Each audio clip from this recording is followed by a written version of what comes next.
Assalamualaikum warahmatullahi wabarakatuh. Waalaikumsalam warahmatullahi wabarakatuh. Halo kawan-kawan pendengar, selamat datang kembali di podcast Sapa, suara asrama penuh arti, ruang ngobrol santai tapi penuh makna. Sebelumnya perkenalkan saya Ibu Rusi Ramadan yang akan menemani kawan-kawan semuanya pada episode kali ini.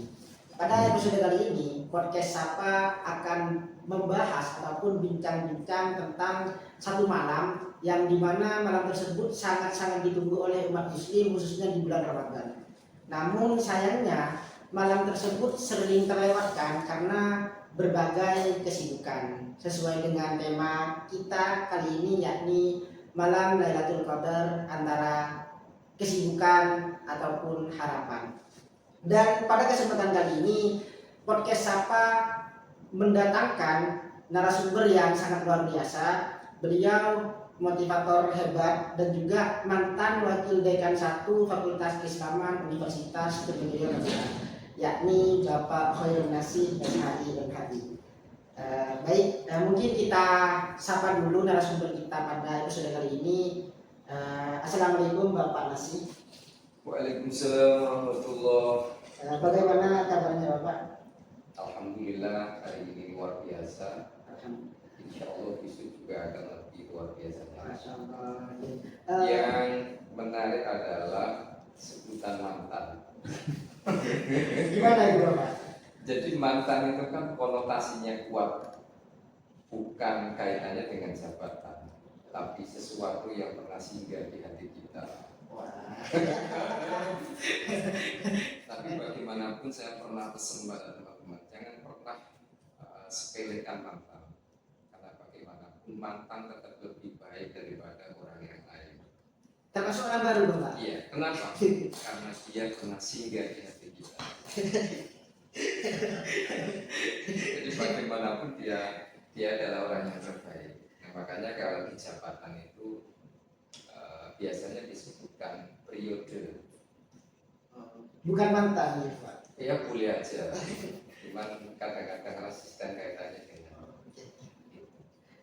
Kalau boleh tahu Pak, setelah turunnya dari wakil dekan 1 Fakultas Islam, kegiatan sehari-harinya itu apa Pak? Ya, alhamdulillah. Jadi Pak Nasih itu kan sebelum jabatan itu kan banyak aktivitas ya, termasuk aktif di beberapa lembaga pelatihan, sehingga setelah selesai maka saya kembali terjun ke dunia yang dulu kami tekuni. Dan alhamdulillah di fase melewati duka itu Pak Nasih juga sedang finalisasi buku yang berjudul The Greatness Within You, aktivasi keagungan insani, penguatan keyakinan dan manifestasi sukses. Insya Allah di minggu ini akan kita menerbit.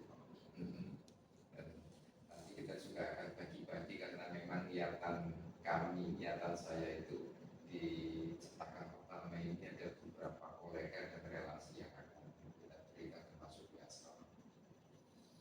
Itu prinsipnya, karena melewati duka itu tidak mudah.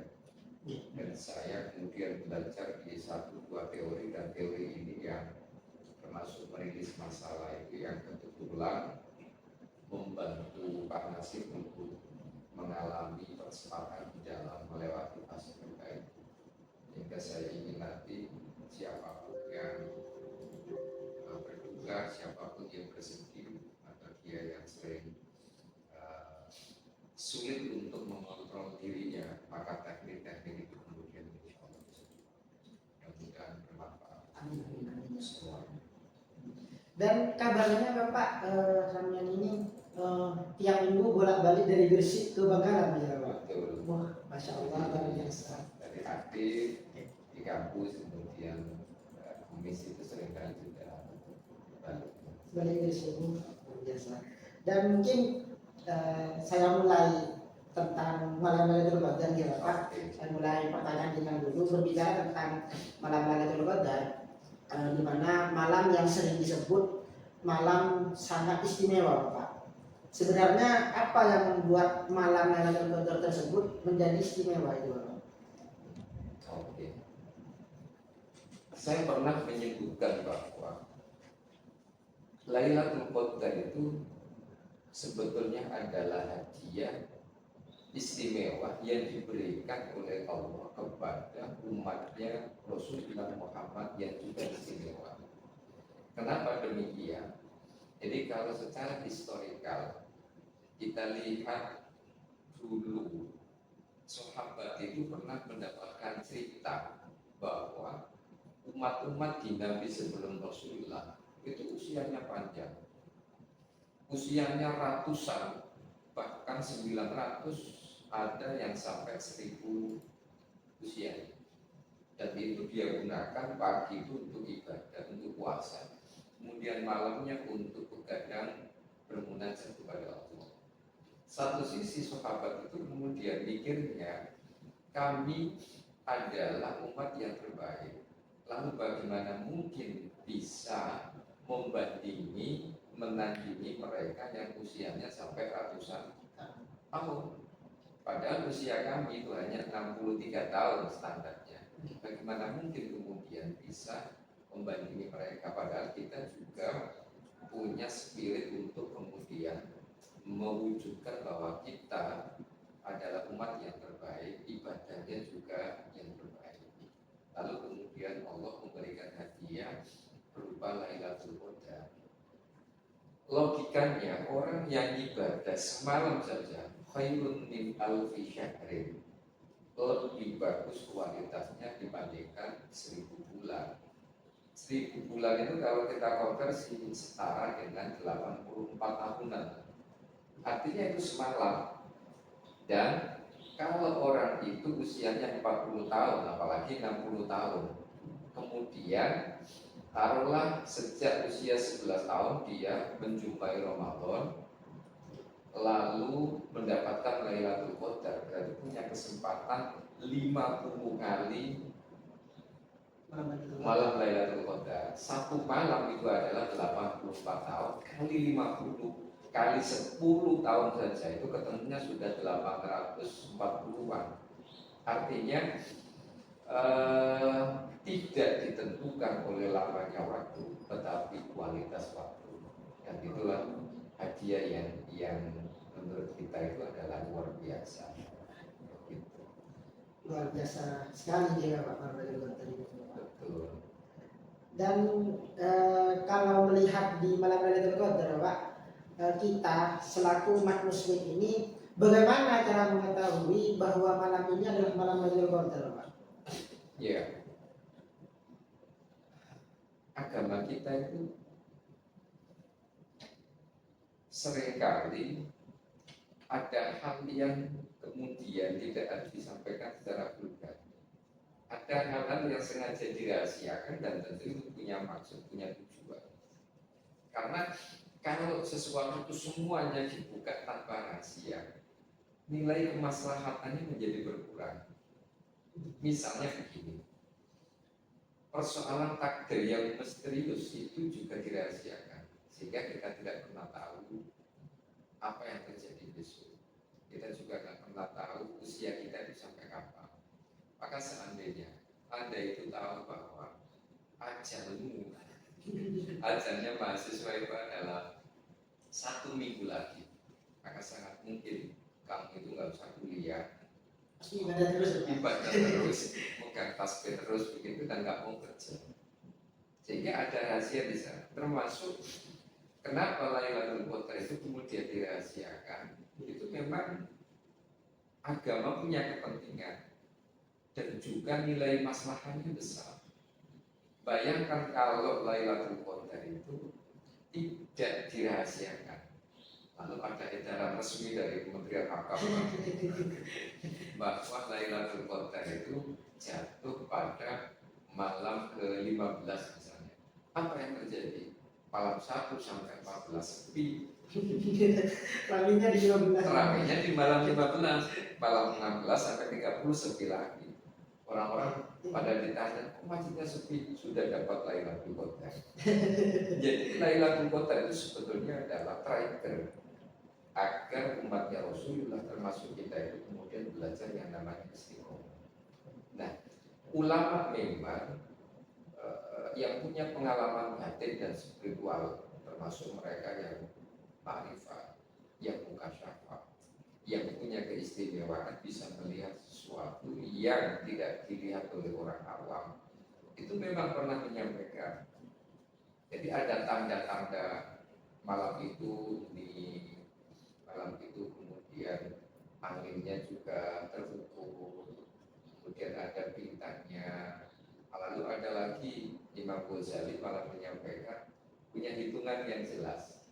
Kalau ada rumus, kalau mulainya hari Selasa, Ramadan itu hari Selasa, maka berarti nanti akan jatuh di tanggal sekian. Kalau mulainya Rabu di tanggal sekian. Kemudian ada juga yang malam ganjil di 10 yang terakhir. Tetapi saya punya resep sebetulnya. Kalau pengen dipastikan dapat Lailatul Qadar itu gampang. Gimana? Caranya adalah sapu bersih mulai malam pertama sampai malam terakhir. Kalau sudah begitu, aman sudah. Satu bonusnya besar, kita jadinya istiqomah. Kemudian yang kedua, kita insya Allah akan mendapatkan. Tetapi yang paling urgent lagi itu sebetulnya bukan murni karena pahalanya. Di situ sebetulnya adalah satu titik yang menjadi awal orang itu insya Allah akan semakin baik menjalani kehidupan selama satu tahun. Ini di antara makna, sehingga dia akan lebih tenang, dia akan lebih damai, ibadahnya juga akan semakin kuat. Memang harapannya begitu. Dan yang terakhir, kenapa tidak disampaikan saja dan dirahasiakan? Karena itu juga akan menjebak orang itu kemudian transaksional dalam pahala, sehingga orientasinya bukan semata ibadah tapi transaksional yang berupa pahala tadi. Itu diantara. Mengapa kok dirahasiakan itu? Betul. Kenapa harus dirahasiakan? Apa mungkin karena saking istimewanya gitu ya Pak, kan terus dirahasiakan gitu malamnya gitu ya Pak? Bisa juga begitu, tetapi yang lebih penting sebetulnya itu hanya istilahnya trigger yang agar memancing orang lain itu kemudian semakin kuat untuk beribadah, agar dia kemudian istiqomah. Tetapi nasihat dan kalkulasinya ulama ini juga bermanfaat ketika kita mendengar bahwa Lailatul Qadar itu di malam ganjil di 10 hari yang terakhir. Apa yang terjadi? Kita lihat masjid-masjid di pemukiman yang orangnya punya kesadaran yang tinggi untuk beribadah, itu mereka pasti akan semakin full, jamaahnya full, kemudian iktikafnya juga full. Berbeda dengan masjid-masjid yang berada di komunitas yang belum punya kesadaran yang tinggi. Malah yang terjadi itu adalah jamaahnya itu semakin hari, semakin malam itu akan semakin mengalami kemajuan. Maksudnya softnya itu malam pertama itu penuh, malam kedua, ketiga kemudian semakin maju. Sehingga jadi salah besar Pak.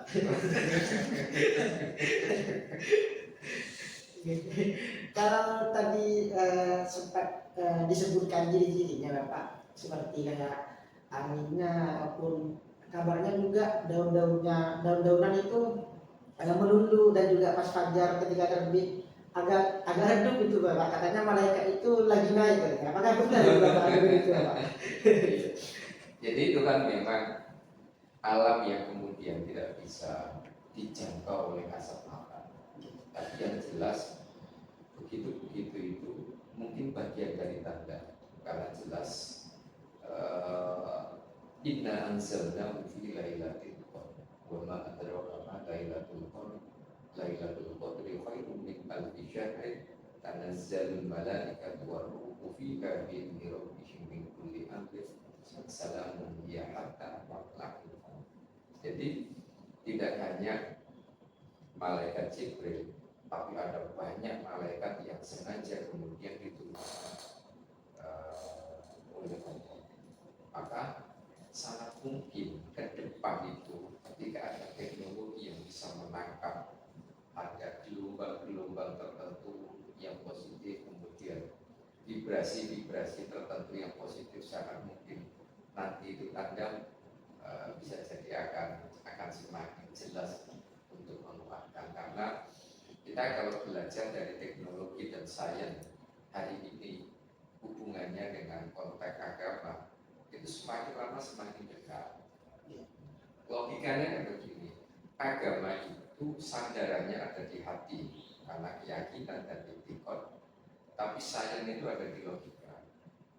Amaliyah agama itu seringkali tidak bisa dijangkau oleh logika, tetapi harus menghadirkan hati untuk keyakinan. Peristiwa Isra misalnya akan nggak mampu untuk itu, tetapi hari ini kan ketemu sampai ada konsepnya secara fisika yang Pak Agus Mustafa itu, yang bagaimana kemudian transformasi, kenapa itu logis secara akal. Dulu orang itu kalau membayangkan bahwa orang bisa bicara dengan jarak jauh, telepati, itu sudah seperti nggak mungkin. Tapi hari ini dengan teknologi WA menjadi mungkin. Orang dulu misalnya akan berbicara dengan sesuatu yang sifatnya goib, yang tidak ada, itu tak mungkin. Hari ini kalau kita menggunakan ChatGPT, maka tidak ada orang yang akan bisa mengimbangi pembicaraan kita. Sehingga tanda-tanda tadi itu saya menduga suatu saat juga bisa, karena ketika ada sesuatu yang luar biasa, maka sangat mungkin itu sudah hanya tandanya bukan substansinya. Tapi yang lebih penting kalau menurut saya itu memaknainya adalah bukan terjebak pada simbol dan tanda, tapi spirit yang kita bangun itu adalah bagaimana kemudian kita bisa meningkatkan kualitas ibadah kita, sekalipun motivasinya adalah menjemput Lailatul Qadar. Artinya kita tidak terjebak pada simbol, tidak terjebak kepada tanda, lebih fokus kepada ibadah. Tidak terlalu percaya ke tanda-tanda gitu Pak. Yang penting ya terus istiqomah dalam beribadah gitu Pak. Dan kebetulan kan saya juga mahasiswa Pak. Kalau saya sering berpikir lebih penting mana antara mengerjakan kegiatan akademik bagi mahasiswa daripada ataupun mengamalkan amalan-amalan di bulan Ramadan untuk mendapatkan malam Lailatul Qadar. Lebih penting mana antara keduanya? Terima kasih. Bapak itu sering melihat bahwa di dalam agama kita itu sering merekomendasikan ada keseimbangan di sana. Maksudnya, coba kita lihat. Ketika doa itu Robbana atina fid dunya hasanah wa fil akhirati hasanah, itu juga sebetulnya mengajarkan kita nilai keseimbangan, kepentingan dunia dan akhirat menjadi berimbang. Di situ tidak mengajarkan hanya kepentingan akhirat saja. Satu. Yang kedua, tentang tugas dan juga menjemput Lailatul Qadar. Prinsipnya adalah itu akan luar biasa ketika diharmonisasi dan dikolaborasikan atau dikombinasikan keduanya. Artinya dua-duanya bisa dilakukan seimbang. Tetapi jika pada pilihan yang tidak memungkinkan, kita nggak boleh lupa bahwa mengerjakan tugas itu adalah amalan, dan di situ juga ada banyak nilai kebaikan. Ada pintu-pintu kebaikan ketika tugas itu kemudian dikerjakan. Sehingga di dalam prinsip kaidah itu adalah al-wajibu afdhalu minan nafli. Sesuatu yang wajib itu tetap lebih utama daripada yang sunat. Itu mengajarkan kita untuk kemudian bisa yang namanya skala prioritas. Sehingga yang wajib tidak boleh dikatakan yang sunat. Misalnya puasa itu kan wajib, kemudian sholat subuh itu kan wajib, patrol itu kan nggak wajib. Sehingga kita tidak boleh gara-gara patrol membantu orang lain tapi nggak sholat subuh. Puasa wajib, buka bersama sunnah, bisa jadi mubah. Maka nggak boleh buka bersama itu kemudian mengalahkan puasanya, atau buka bersama mengalahkan sholatnya. Gara-gara buka bersama kemudian sholatnya ditinggalkan, sama. Berarti tidak harus kemudian tugas itu diletakkan lalu orang itu fokus memegang tasbih untuk kemudian berdoa. Karena ketika kita tugas kita kerjakan lalu kita niati ini adalah bagian dari pengabdian kita pada keluarga, pada guru-guru kita, pada masa depan kita, itu juga nilainya ibadah. Dan itu akan luar biasa. Dia tercatat ibadah melalui jalur mengerjakan tugas dan bisa jadi dihitung selama 1000 bulan. Ketika formal dan jadi aneh ketika ada orang yang meletakkan tugasnya terbengkalai tapi dia fokus ke Lailatul Qadar. Ketika kuliah dikonfirmasi sama dosennya, kenapa tugas nggak dikerjakan? Sibuk menjemput Lailatul Qadar. Sama dengan orang yang masih hidup di dunia tetapi dia nggak mau bekerja, ketika dikonfirmasi sama istrinya sibuk menyiapkan akhirat. Jadi kita diajarkan istilahnya seimbang dua-duanya, tetapi luar biasa ketika mahasiswa itu dia mampu manajemen waktu sehingga dia tahu deadline sebelum Ramadan dituntaskan semuanya sehingga saat Ramadan dia bisa fokus itu keren. Itu luar biasa. Berarti sama-sama penting ya Pak antara tugas mahasiswa dan juga menjemput para Lailatul Qadar. Dan juga sering muncul pertanyaan Pak di kalangan perempuan, ketika perempuan itu lagi berhalangan ataupun haid, apakah masih bisa mendapatkan keistimewaan malam Lailatul Qadar Pak? Ini menarik. Di moderator ini juga memperjuangkan hak-hak. Berarti dia sangat perhatian. Ini cara moderator memuliakan wanita. Tapi saya salut kalau ada lelaki yang kemudian memuliakan wanita. Karena kemuliaan lelaki itu ternyata diukur dari seberapa kuat dia memuliakan wanita. Ma'akroma nisa'a illa karimun wa ma'ahannahunna illa lain. Jadi ukuran kita itu mulia atau tidak itu ditentukan seberapa kuat kita itu kemudian memuliakan para wanita. Nah, apakah wanita yang haid itu kemudian juga punya potensi untuk mendapatkan Lailatul Qadar? Lailatul Qadar itu kan tidak dibatasi orang beribadah jalur sholat saja. Ya, jadi bukan berarti Lailatul Qadar itu harus disambut dengan sholat.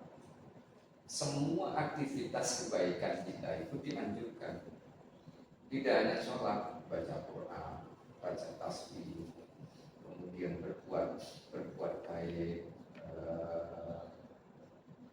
infak dan lain sebagainya. Sehingga semuanya punya potensi yang sama. Termasuk wanita yang sedang haid, kemudian dia tetap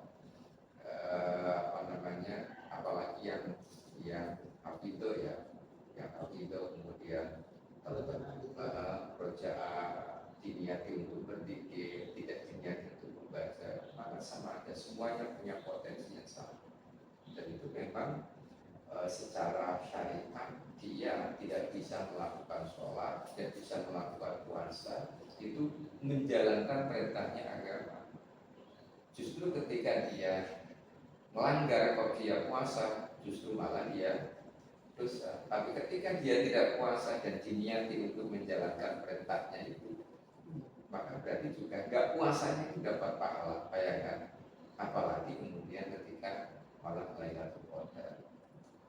Itu jadi agama itu sampai segitunya memberikan kesempatan dan peluang yang besar bagi siapapun yang ingin melakukan yang terbaik. Dan jangan lupa bahwa nazzalul malaikatu war-ruhu fiha bi rabbihim min kulli amrin salamun hiya hatta matla'il fajar. Sampai kemudian fajar terbit. Artinya semalam suntuk. Tapi apakah kita kemudian harus dibaca semalam suntuk? Ya tidak harus juga. Secukupnya, sekuatnya. Dan yang perlu dihati-hati oleh mahasiswa itu adalah sebuah kaidah al-amru kadiddihi. Persoalan itu juga berlaku sebaliknya. Ke perempuan ke laki-laki. Artinya kalau satu malam itu direkognisi kebaikannya 84 tahun 1000 bulan, maka kemaksiatan juga direkognisi 84 tahun. Maka mahasiswa harus hati-hati malam-malam Ramadan kemudian diajak keluar, habis itu mohon maaf sampai melakukan kemaksiatan, apalagi sampai check-in misalnya. Dalilnya adalah mumpung belum liburan. Ini untuk mendekatkan emosional misalnya. Hati-hati, pas malam itu adalah Lailatul Qadar, maka kemaksiatan itu juga dihitung setara dengan 1000 bulan atau 84 tahun. Gitu. Semoga berarti hati juga berhalang ya Pak bagi wanita. Hati bukan penghalang untuk mendapatkan Lailatul Qadar. Dan apakah jika seseorang itu tidak konsisten Pak dalam ibadah selama bulan Ramadan, apakah masih bisa mendapatkan ampunan dan juga malam Lailatul Qadar Pak? Dan tidak konsisten. Sebentar, maksudnya nggak konsisten itu? Tidak konsisten ibadahnya gitu, misalkan bolong-bolong ataupun maksiat ketika di awal-awal Ramadan gitu, apakah masih bisa dikasih ampunan ataupun bisa mendapatkan malam Lailatul Qadar Pak? Itu kan sebetulnya secara prinsip kan hanya Allah.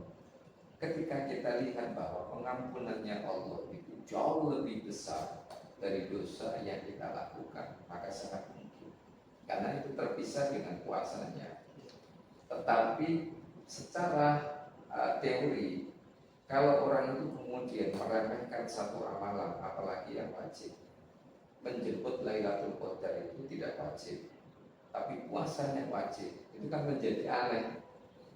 Seperti yang saya sampaikan tadi itu. Tetapi sekali lagi bahwa kapasitasnya Allah itu karena pengampun luar biasa. Sangat mungkin dia masih dapat itu. Dan itu lebih baik daripada kemudian dia melepaskan semuanya.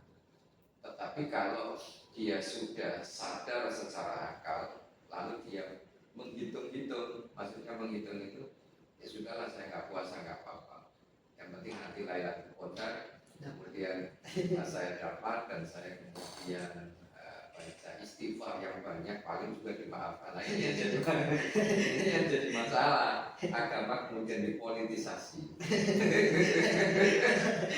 Kalau itu dipolitisasi, maka malaikat juga lebih canggih lagi.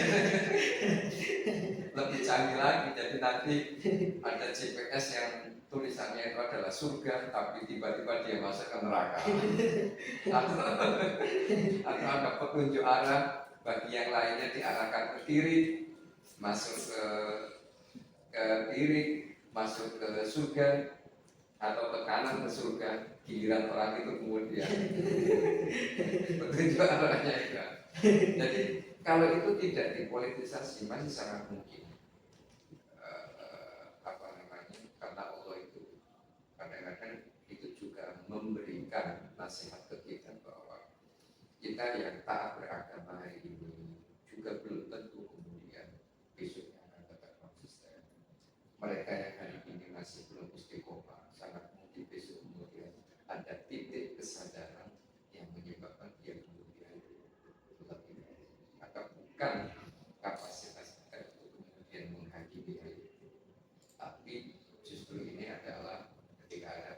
orang yang dia belum bisa istiqomah puasanya, tapi ada rasa menyesal, lalu dia diam-diam ingin mendapatkan Lailatul Qadar, terutama pengampunannya, ya sangat mungkin. Dan juga ini ya Pak, perubahan paling sederhana apa yang dirasakan ataupun dikenal oleh diri sendiri ataupun seseorang ketika sudah mendapatkan malam Lailatul Qadar? Ya, itu sebetulnya tidak bisa diukur secara kuantitatif ya, karena momentum Lailatul Qadar itu sebetulnya adalah satu titik yang mengantarkan perubahan yang luar biasa, perubahan kedamaian, perubahan sikap, perubahan batin, perubahan pikiran. Itu adalah bagian dari tanda kalau setelah Ramadan dia itu kemudian bisa menjadi pribadi yang lebih baik, seperti metamorfosisnya